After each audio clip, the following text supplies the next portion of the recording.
Donc, on va essayer de vous montrer aujourd'hui comment couper les griffes d'un hérisson. Donc, petite méthode, ma méthode dans le fond. Fait ici, je vous présente Pêche, avec qui on va faire la coupe des griffes pour le petit exemple. Donc, premièrement, pour une coupe de griffes, ce que je conseille, moi, c'est avoir un petit coupe-griffe pour chat comme ça ici. En vente dans pas mal toutes les animaleries. Moi, je trouve que ça fait bien. Il y en a qui prennent des petits coupons à lui-même, mais moi, je trouve que ça va super bien. Ça, c'est chacun son choix. Et autre chose à se procurer aussi, que j'aime bien aussi toujours avoir sous la main, c'est du Quick Stop comme ça ici, ou un équivalent d'une autre marque. Ça, c'est de la petite poudre de stippler. Dans le fond, c'est que si vous coupez accidentellement une veine d'un hérisson, vous pourrez prendre la petite poudre et vous faites, entre les deux doigts, vous faites une petite pression sur la griffe, ça fait une coagulation instantanée, tout simplement. Donc, moi, je me procure toujours ça pour avoir une coupe de griffes. Donc, pour la coupe des griffes, moi, quand ils sont quand même assez sociables, comme ça ici, ou même des fois quand ils sont grognons ou peu importe, on s'en va tranquillement le prendre par en dessous et je m'en vais délicatement prendre une petite patte, comme ça ici, que je vais tenir quand même serrée, relativement serrée évidemment, pour pas couper la circulation non plus, et je la tiens bien fort, puis après ça, je viens la coter comme ça ici. Donc là, avant, je vais vous montrer pour la griffe, on va zoomer un petit peu ici, là. Donc, on a la petite partie rosée de la veine. C'est sûr qu'avant, je vous conseille toujours de faire quand même prendre un bain de pâte à votre hérisson. Comme ça, ça va éviter que ces veines soient cachées par le caca. Parce qu'à force de courir dans une eau pleine de caca, c'est normal que les pattes soient sales. Donc, est-ce que tu zoomes là? Oui.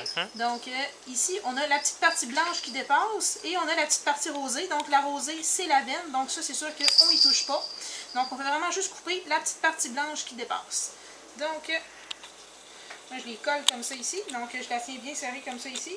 Et je m'en vais tout simplement, on va prendre du bon bord, ça ici, couper comme ça ici. On fait vraiment juste couper la petite pointe, comme j'ai la petite partie blanche.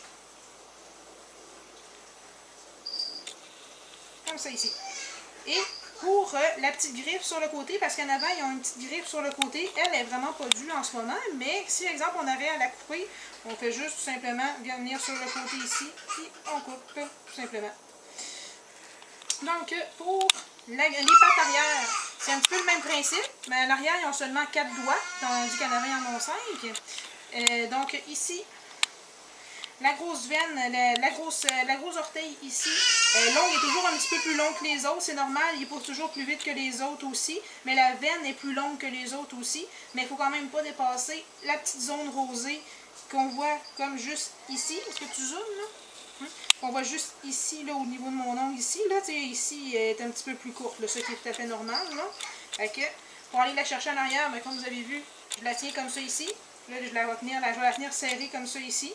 Donc, tu sais, ça l'empêche de bouger. Puis, on essaie de procéder rapidement. Donc, voilà. Voilà.